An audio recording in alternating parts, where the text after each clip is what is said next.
you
This was the most insane playthrough of any video game I think I've ever done in my life.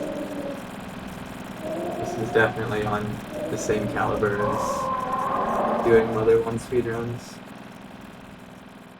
But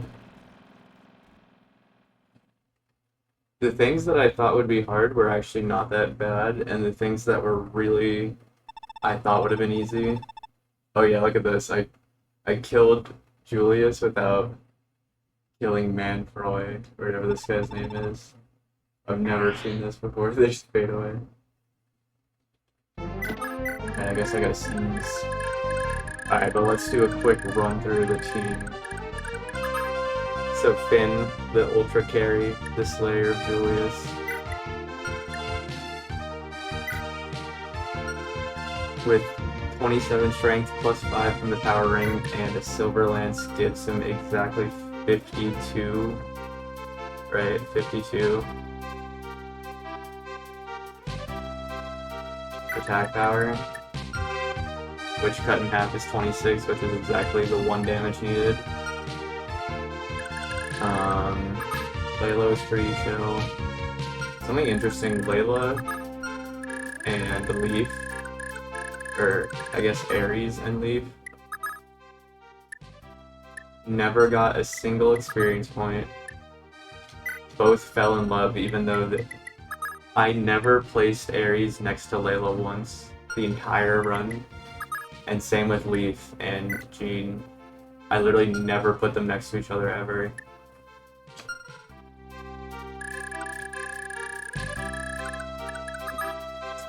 Yeah, Jean was pretty great. For a character with no skills, she wasn't that bad. I just wish Paladins had better than C stats, especially when they promote. It's one thing to have C stats before promotion, but after promotion, C stats is so bad. Otherwise, I guess it's balanced because they have the horse. Radney did not get to level 30. Lovers with Tristan. Tristan was a really big carry this run. Tristan was my main only damage dealer for Arvis. I think Arvis was the hardest fight in the game. Arvis was more difficult than any of the final chapter crowd. But Tristan's amazing. People are like, oh, Tristan's so bad, oh, he doesn't have Pursuit. Yeah, once he has the Pursuit band, he's pretty freaking good. Especially with the Silver Blade, Barrier Sword, Brave Sword. Yeah, Radney was chill. I think Radney and your boy Hannibal are the only two I didn't get to 30. But yeah, Hannibal was definitely a general freaking worst class in the game. I couldn't, dude, I could not get him to promotion. Maybe I can right now. Let's see. Oh wait, Swordmaster. Oh yeah, I was using Hannibal. Hannibal's best roll this playthrough And same with Arden in the first gen was for arena using RNG manipulation. I had to do that so much in the Orvis fight. But yeah, for the team, Rodobon. Rodobon is pretty good. Big money mancer. I had to do all this money economics for. I'm happy that Rodobon was paired with Mana because Mana probably wouldn't have been able to get the Berserk stuff. Fee was one of the best units too. Fee and Tristan and Finn were probably my top 3 units this playthrough. And Ced. Fee, Ced, Tristan, Finn were my 3 best units for sure. But Fee, like when Fee joined, she really carried Chapter 6. These with these skills, like, what can I say?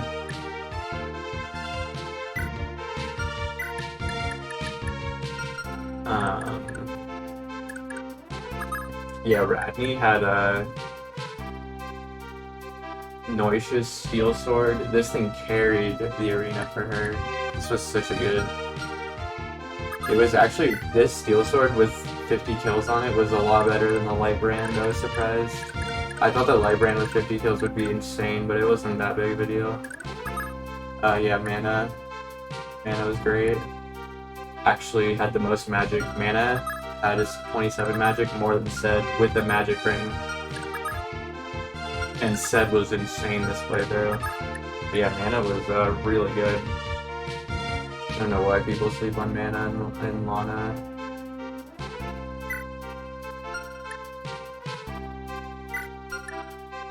Again, no skills don't matter.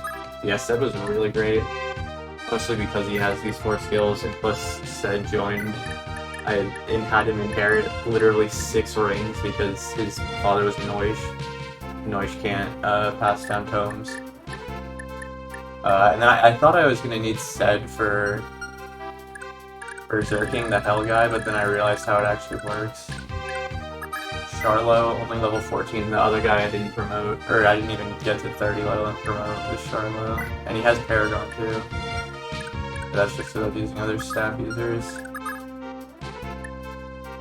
Dima, or Dimna. Dimna is pretty good. I mean, he's no Faval, no Brigid. He's definitely mid-tier tier.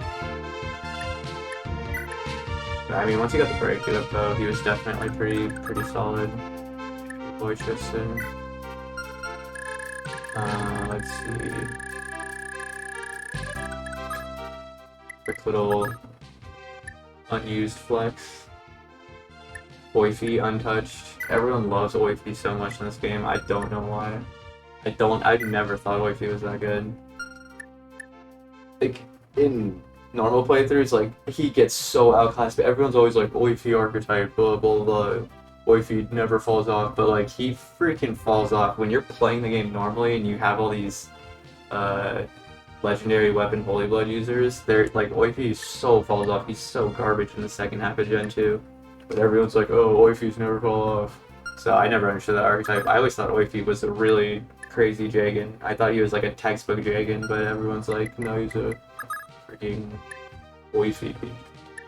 Mid looked cool, but he has minor Holy Blood, so that's why I didn't use him. Level 1 Leif, you already know. Fell in love with Jean, even though I never placed him on a tile next to her ever.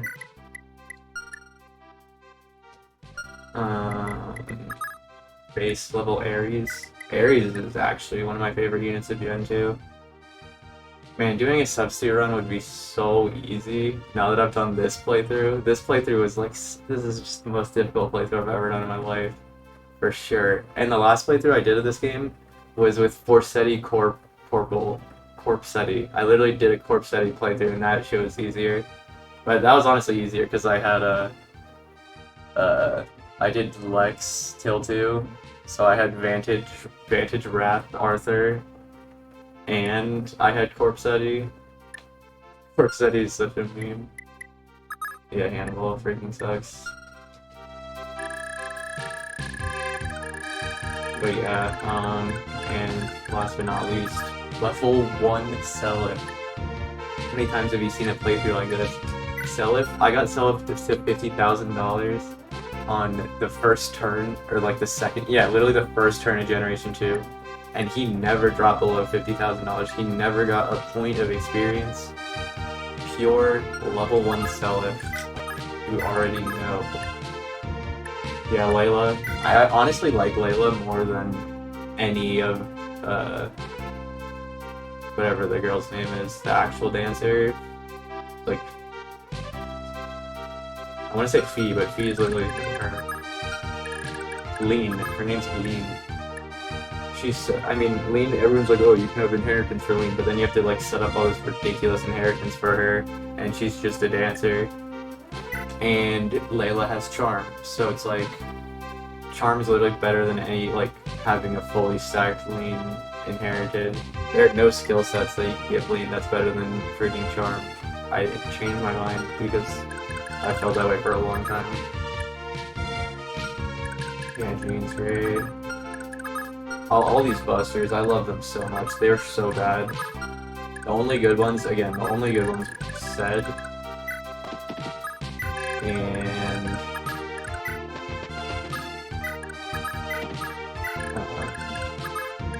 Tristan, and Fee, and Finn. Where's Finn, bro? Finn was such a carry. Oh my god. Especially, I mean, he carried pretty hard in Gen 1 too. And then in Gen 2, he was just so, once I got him in Chapter 7, he's so carried. Especially because I couldn't use Shannon or Daisy. Daisy just like died instantly. Oh my gosh.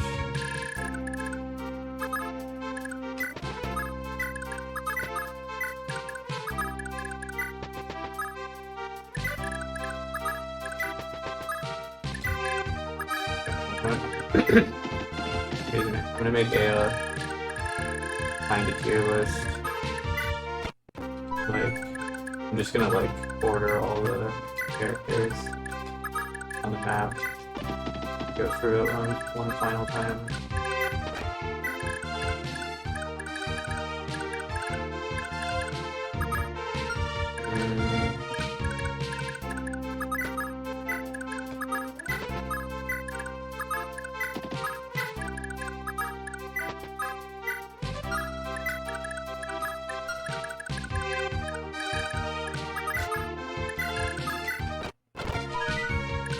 Alright, this is like half.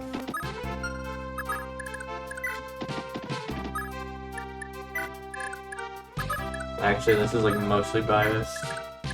Half objective, mostly biased.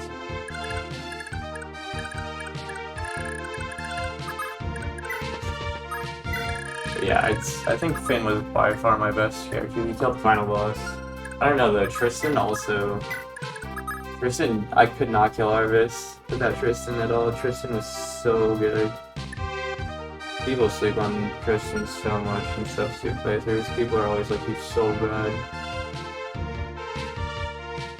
Compared to the, like, they're always like, oh, you need so much investment, but compared to the investment like these busters need, and like, I don't know, just the fact that he has a mount and he's not horrible. It's 30 still.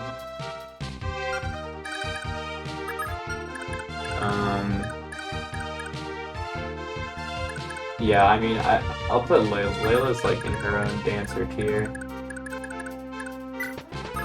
Everyone always says dancers are super S tier, but I don't really super believe that. Especially in this game. In other games I believe that a lot more, but this game, like, yeah, you can dance for 4 people, but like, they also have like the worst movement imaginable, and then people are like, oh, just give her the leg ring and give her the night ring. It's like, those are the 2 most valuable rings imaginable. Push put them on a dancer. Even I've done playthroughs where I have the leg ring on the dancer for like the whole generation, and she's still totally lagging behind. Because the reason she's lagging behind is because she's with all these super slow footlock units, trying to help them catch up to all the mounted units, and it's not even like good enough most of the time. And then yeah, it's just like, it's better to just have her with all the mounted units and use her for 4-turn dance, or 4-unit dancing during combat, which is obviously like what she's S tier for. But that, along with having Charm, just makes her so good. But I mean, dancers are around here. Combat-wise, these two were my by far best units. Finn and Tristan, super S tier. And then A tier would be Fee and Ced. They're really just A tier because they have these super crack skills. And yeah, I mean, Ced and Hawk are just like insanely good units, no matter who their parents are. But without Holy Blood, this Ced was still really good, especially compared to the rest of my team. So yeah, these two are S tier. We'll say these two are A tier, and then we'll have Mana and Dimna B tier. And Jean too. Jean's also B tier. I don't know. Jean is like B minus. And then the two footlock units are horrible. I don't know. I never liked these guys. It takes me like the entire generation to promote them. And I mean, I guess they're good. I don't think Rodolbon ever procced Vantage ever. If he did, it was like the very start of Chapter 6. I was getting screwed by Ishtar's... What's her name? The girl with Mjolnir. Her Vantage was destroying me. It took me so long. But yeah, these guys, I never ever thought these people are good. When you do have inheritance, what's her name? Ira's kids are really good. When you pair them with Folden, you know they're like cousins, like they just have like every single sword skill. They're so good. Gameplay wise, they're so ridiculously good. And people are always like, oh, do Lex and Ira. And I'm like, that's such a waste of Paragon. It's not even funny. Why would you want Paragon on these two footlock units? I mean, I guess it's ideal because you start Chapter 2 with these two. But like, nah. Literally, nah. Putting Paragon on footlock units is such a waste. So yeah, and then Charlot's bottom here because he joins halfway through Chapter 9. Charlotte did supply the Berserk Staff, which was enormous. If Charlotte didn't supply the Berserk Staff, I would have had to manipulate a Berserk Sword hit, and I was not trying to do that. So Charlotte is above Hannibal. Hannibal's absolute garbage bottom tier. He's such a random, like, why does he have Adept and Vantage and Device? Device is the only one that makes sense. He did have Medeiros Killer Bow, which is pretty baller. Technically Janica's, but I had it on Medeir most of the way through. Yeah, Gen 1, I mean, I didn't really talk much about Gen 1. Gen 1 was really easy. The hardest part of Gen 1 was killing Eldigan. But I did a combo of Noif, Horslayer, and Finn with the Brave Lance. Or maybe Silver Lance. I think it was a Brave Lance, Finn. I remember Finn killing him. But yeah, Eldigan was like the hardest part of Gen 2, or Gen 1. Even the final guy, Reptor or whatever, I just like picked him off with Fee while he like walked through the desert. I did what the Wyvern Knights do to Juan and Ethlin, I did to the final boss of Gen 1. I just had his dudes walk through the desert and just picked them all up. But yeah, I mean, so Dancer, triple S tier. Finn and Tristan S tier. Fee and Ced A tier. Anna, Dimna, and Jean were B tier. I can never say his name. Rodolbon. Autolon and Radney are C tier. And Charlo and Hannibal are B tier. And level 1 Self. Seliph. And yeah, like I said earlier, I've never beat this game without conquering Belf Omner. So many firsts for this playthrough. Congratulations. But man, this was just such a... I really didn't think it was possible. But then once I got through Gen 1, I was like, wow, Gen 1 was way easier than I thought it was going to be. I thought Gen 1 was going to be way harder.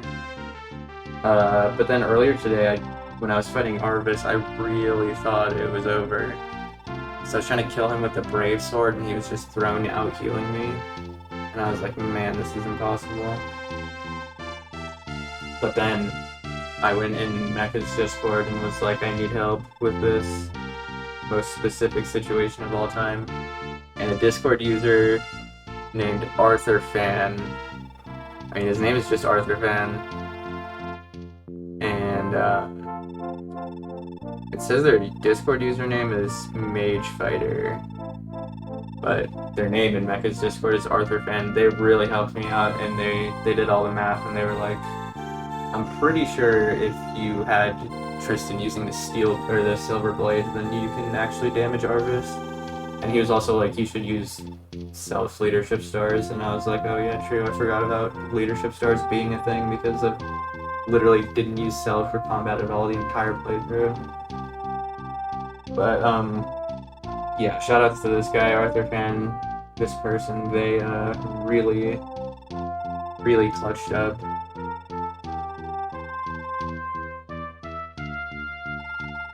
For me. Yeah, this was just so much fun. I actually feel like, again, I don't know how many times I can say this, I didn't think this would be possible. Every single substitute run you see, like, they're, like, hard carrying it with Seliph and Shannon and Leif and Ares. Which, how can you blame them? Those are, like, the best 4 units in Gen 2, regardless of inheritance. So, like, I don't know, it's just the craziest challenge run I've ever done in my life. It was so much fun to do. Good nuts. But this last chapter was really hard. Let me talk about it a little bit more. Those 3 Pegasus Knights with Earth Swords and all the skills that my Ced and Fee had. Those 3 Pegasus Knights with... Or no, they had 1 different skill. It was 3 Pegasus Knights with Pursuit, Adept, Nihil, and Accost. They were so difficult. I was trying to, like, get some chip damage with Tristan and Finn, and it didn't work out, and they totally cut off those 2 in my Dancer. And I was like, oh, I was in such a horrible situation that was, like, actually unwinnable. And then I almost got out of it because Finn got a 1 HP Miracle proc. And I thought I was out, but then it was just so... I kept getting crit. So then I had to reload a save state from earlier in final chapter. And I just was like, screw this, I'm fighting them. I'm fighting these 3 Pegasus Knights, like, literally right in front of the home castle. And then... yeah, and then Ishtar, I had to do the same thing. I had to wait for Ishtar to run all the way down to my home castle, just to take her out. And she took forever too, because I thought I was kind of screwed, because she kept, like, I kept hitting her for, like, half her health, and then she would just have vantage, and then she would proc Adept every time. She, like, her spell gave her, like, 40 speed, like, she had, like, 30 speed, and then plus an extra 10 or something stupid like that. And, yeah, so she just proc Adept every single time. And I was like, what do I do? I'm getting vantage Adept trolled. But when I got through it, I think I got it. I don't know, I did some Finn shenanigans. Man, Finn with the Brave Lance was so busted, oh my god. And I thought I was screwed because, I thought I would, like, lost out on the Brave Sword. Because I didn't have the Brave Sword the entire Generation 1 because Ira died. Like, I never even recruited Ira, I just killed her. And her conversation is how you get the Brave Sword in Gen 1. So I was like, shit, I didn't get the Brave Sword, so I'm not gonna have it in Gen 2. And then I literally don't have an axe user except for Hannibal, so I was like, no freaking Brave Axe either. But then I did get the Brave Axe eventually, but the real thing was that I got the Brave Sword pretty early on in Gen 2. There were some crazy items that you get so early in Gen 2 if you don't get them in Gen 1 that I had no idea. Like, you get the Thief Sword at the end of Chapter 6. That, like, really saved the run. If you didn't get the Thief Sword at the end of Chapter 6, I would have been so screwed. And then there was also... not the Thief Band. There was another... I think the Bargain Band I got, like, pretty early on in Chapter 7. And that was pretty big, too. I didn't really use the Bargain Band that much. It was just nice to have it. I did get the Thief Band in Chapter 8. And I was genuinely surprised I even got it. But I didn't really use it that much. But, yeah, I mean, just having the Thief Sword that early really let me, set up Tristan, and that was just enormous.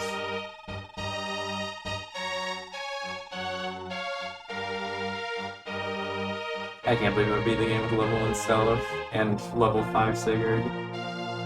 That's like not even nearly as impressive, I think. This was so fun.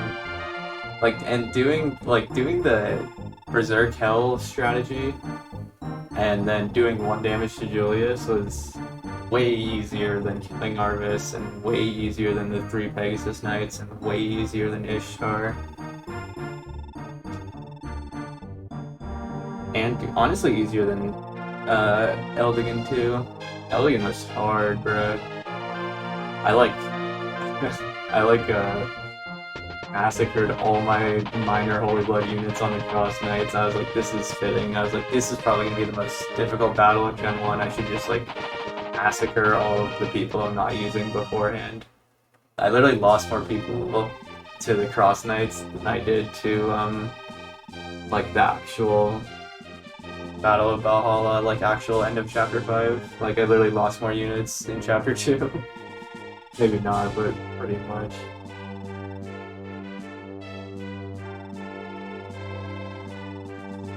But yeah, man, this was just such a fun playthrough. This is insane.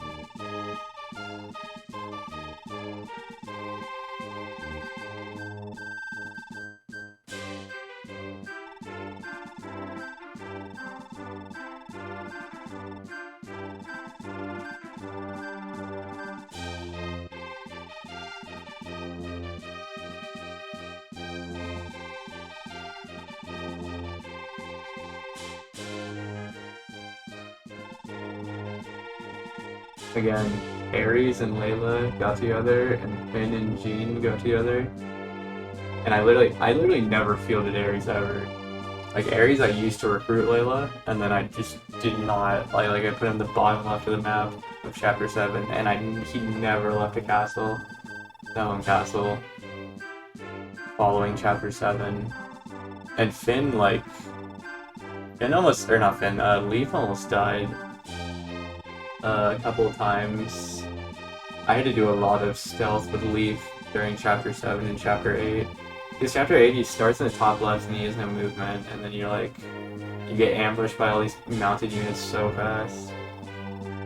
And I remember putting him in like the top left of Chapter 8. I really thought he was gonna just like get combat.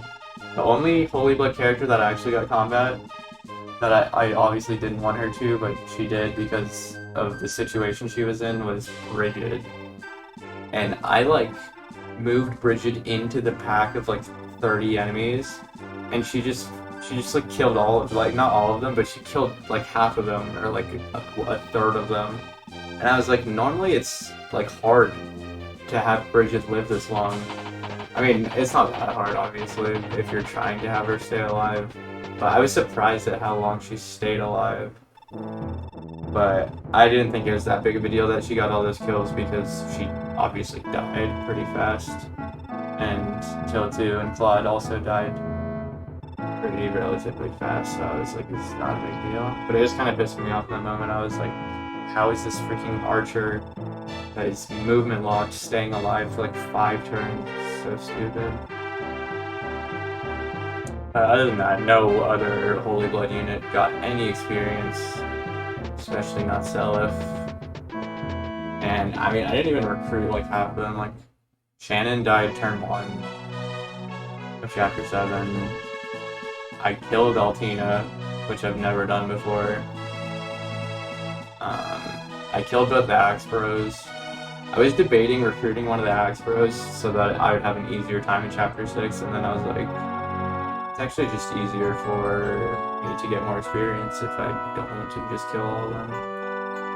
I probably should have killed Julia. I don't know what happens if you kill her, if she like comes back to leave and then comes back as an enemy again.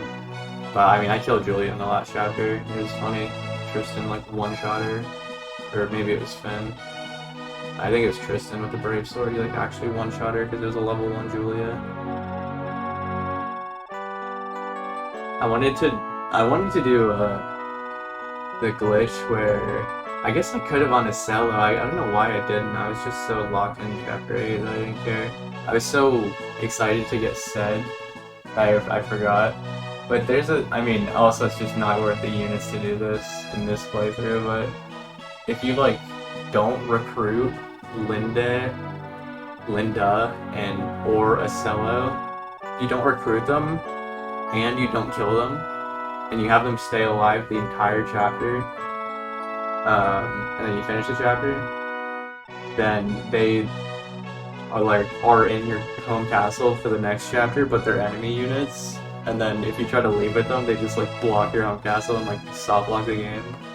But if you don't try to leave with them, they just sit in your castle for the entire chapter probably as a red unit, and it looks really funny. But doing that on like a cello, I could have like put 4 units to block him and been permanently safe, and I could have beat the rest of the chapter. But that's just such a waste of 4 units, especially when I only had 8 units. No, 9. I only had 9 units in Chapter 8. So using half of them to just block a cello. I mean, I honestly could have with the 2 sword users, but I had so much fun. Ced the Brave, good shit. This playthrough was so much fun. I've never seen a playthrough like it. It's like I said, like, most of the time people just do substitute runs, and when you do substitute runs, you just use all the generic, like, guaranteed Holy Blood users and just solo the game with them. But that's what I do. I mean, I've never done a substitute run. I have a save file set up on my Wii, but I haven't actually played it yet. But normally when I play this game, even with inheritance and with pairings that I choose, like, I just like end up soloing the second half of the game with Seliph. Like Seliph and Ares. I just like massacre the game with those 2. So it's like I figured this would be a really fun playthrough, a really fun challenge run to do, because normally I just obliterate the game with Sigurd and with Seliph and Ares. I was like, let me actually play the game without those characters this time around. And it was so much fun. The Berserk stamp. Also, one of the reasons I wanted to do this was to see how realistic the Berserking Hell mage was, and that was actually really fun. Like, I had always known you could do that from watching speedruns, but I'd never done it before, and I was like, this is a great situation to do it for the first time.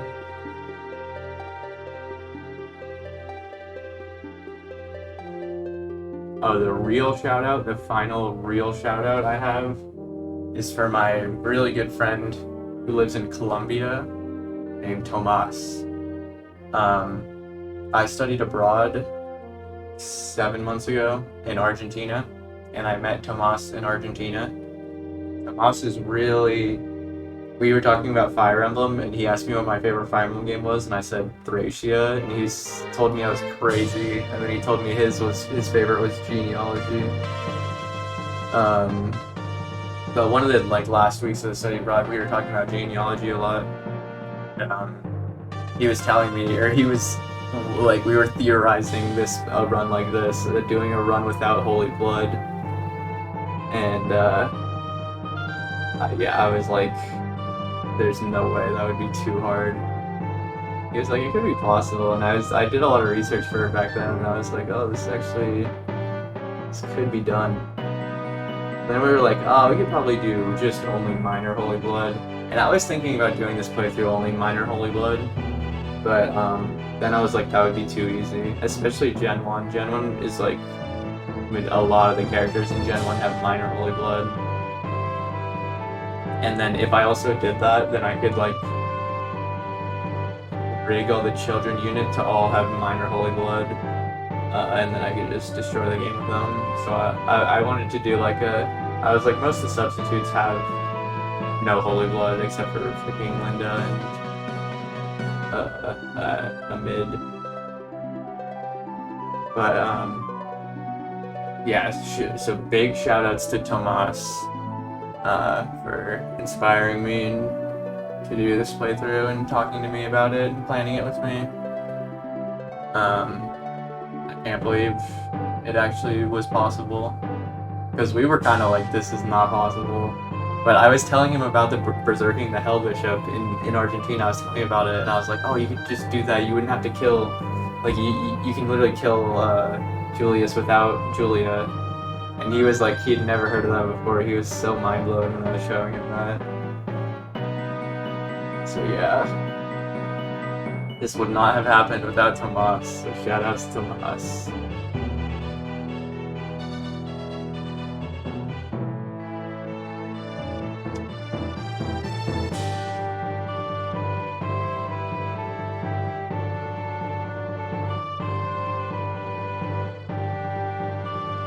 I'm trying to think of other difficult parts. I mean, Chapter 9 wasn't that bad. Chapter 8 and Chapter 9 weren't that bad at all. Like, once I got Ced, he like steamrolled all those Wyvern Knights at the end of Chapter 8. Ced, oh my god, Ced was so busted when I first appeared him. He literally had every ring in the game. Not every ring, but like, he had 6 rings in his inventory. So busted. And I bought him Elwind at the end of the playthrough, but like, I literally just used Light the entire run with him, and he just destroyed everything with Light. Light is so freaking good. Finn was extremely busted with his Brave Lance. Once his Brave Lance got crit too, oh my god, it was so I was like, throughout this playthrough I couldn't like comprehend if the critical skill stacked with the weapon crit.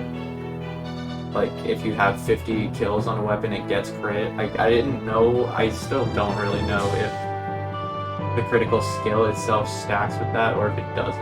I'm pretty sure lovers, like, a lover's or sibling crit does stack with those. I don't know if they all do. But it felt like Tristan was getting so many crits with his Brave Sword. It was so crazy.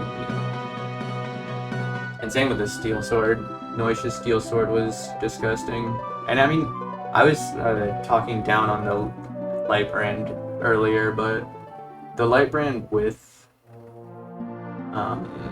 the Light Brand in Gen 1 was insanely good. Alec was murking people with his Light Brand, and it got crit like at the end of Chapter 4 or something. And it was so good. And the Light Brand has crit, and you have pursuit, and you're just faster than everything. Like, man, that was so busted. Especially once Alec promoted. Alright, let's see these. Straight E's and everything. The worst ranks you've ever seen in your life. It's by far. Oh, especially these turn counts. Dude, these turn counts are gonna be so bad. 48. 85 on Chapter 1. 118 Chapter 2. Exactly 100 Chapter 3 respectable. 111. Chapter 5 was low-key the shortest of Gen 1. Chapter 6 took 93, Chapter 7 took 146, 33, 116. 178 on the end game. 1,341. That is by far the most. This is more turns than the very first playthrough I ever did of this game. Yes, let's go. 0 wins, 0 losses. Sigurd, let's go. Noish, the carry. Alec, also the GOAT. Arden freaking sucks and was bottom tier. Ben is the GOAT. I love Ben. Absolutely nothing for Pawn. Video was pretty good. Lewin.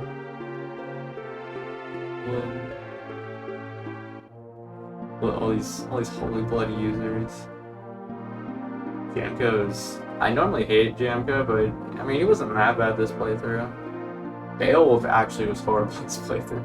Beowulf is normally pretty good, but like he kept dying. I kept putting him in positions where he would die, and he was like one of the last ones to get promoted. Dew was pretty nice. Dew was awesome. Aaron was so great this playthrough. Holy crap, Aaron was very up there for Gen 1. Sylvia, Bridget. Yeah, Bridget got 11 kills before she died. I moved her down into all the enemies, and she got 11 kills before she died. So bad. Oh well though. Seliph, 0 Seliph. Shannon got 3 kills before he died too. Disappointing. Total bomb. 0 Leif. 98 wins for Tristan, let's go. 135 for... I don't know if that's both or just Gen 2. Probably just Gen 2. And... freaking Hannibal sucks. 0 win Ares.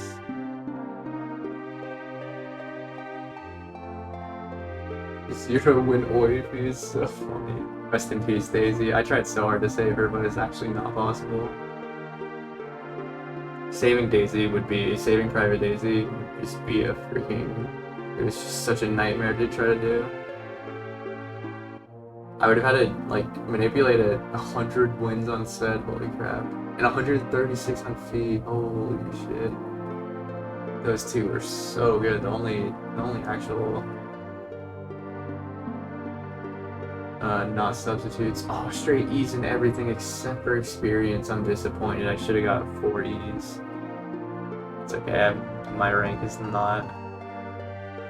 I was not worried about my rank in the slightest. I lost my train of thought. I forgot I was just saying about something.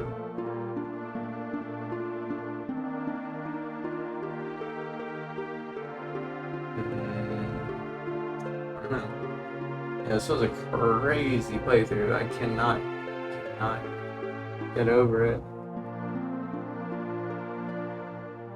The most insane strategies you've ever seen. But now you know. You can beat Genealogy in the Holy War without using any Holy Blood characters whatsoever. Thanks for watching.